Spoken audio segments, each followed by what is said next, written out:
teman-teman semua, Assalamualaikum warahmatullahi wabarakatuh.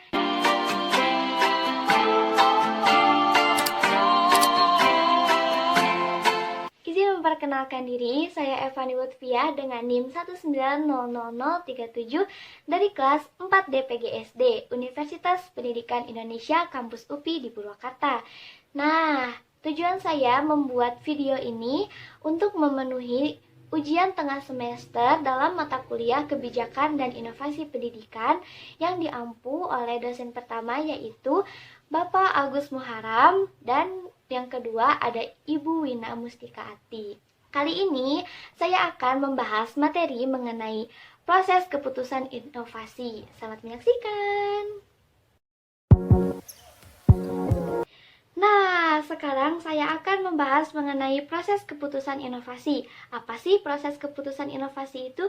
Proses keputusan inovasi menurut Ibrahim pada tahun 1988 di halaman 87 sampai 88 di sana membahas mengenai proses keputusan inovasi adalah proses yang dilalui atau dialami oleh individu atau unit pengambilan keputusan yang lain sejak pertama mengetahui adanya inovasi pendidikan hingga mengimplementasikan dan juga menginformasikan terhadap keputusan dalam bidang pendidikan yang telah diambil. Nah, selanjutnya saya akan membahas mengenai 5 tahap proses keputusan inovasi. Yang pertama, ada tahap pengetahuan atau knowledge, yaitu tahap di saat seseorang menyadari adanya inovasi dan ingin tahu lebih lanjut tentang fungsi inovasi tersebut. Nah, menyadari di sini bukan berarti untuk ingin memahami lebih dalam, namun membuka diri untuk mengetahui apa arti inovasi yang lebih lanjut. Yang kedua, ada tahap bujukan atau persuasion. Pada tahap persuasi ini, seseorang dapat membentuk sikap menyenangi atau tidak menyenangi terhadap suatu inovasi.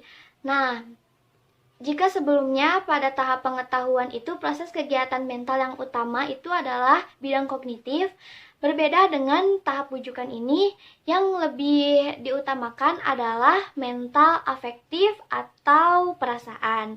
Seseorang tidak akan dapat menyenangi inovasi itu sebelum tahu terlebih dahulu apa itu arti inovasi yang sebenarnya. Yang ketiga, ada tahap keputusan atau decision.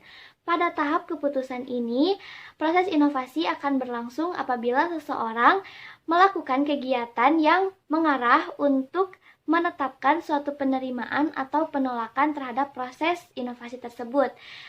Nah, menerima inovasi di sini artinya sepenuhnya akan menerapkan suatu inovasi, dan apabila ditolak, suatu inovasi itu berarti tidak akan menerapkan suatu inovasi.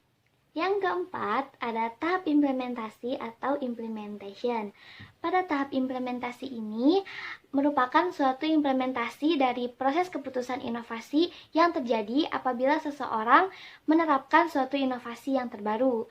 Nah, dalam tahap implementasi ini akan berlangsung kegiatan keaktifan baik mental maupun perbuatan. Keputusan penerimaan gagasan atau ide dari inovasi ini akan dibuktikan melalui praktik. Yang terakhir, yang kelima, ada tahap konfirmasi.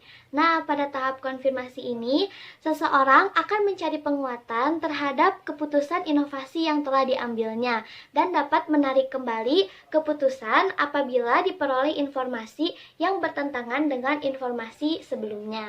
Yang selanjutnya, saya akan membahas mengenai 4 tipe keputusan inovasi.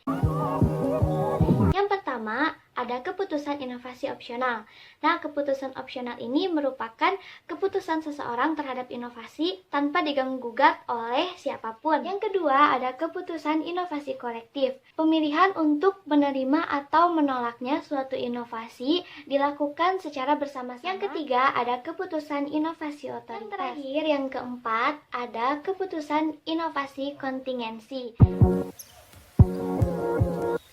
Cukup sekian materi proses keputusan inovasi yang dapat saya sampaikan. Semoga bermanfaat dan juga dapat kalian ambil yang baiknya. Nah, terakhir, mohon maaf apabila terdapat kekurangan dalam pembuatan video ini. Wabillahi taufiq wal hidayah. Wassalamualaikum warahmatullahi wabarakatuh.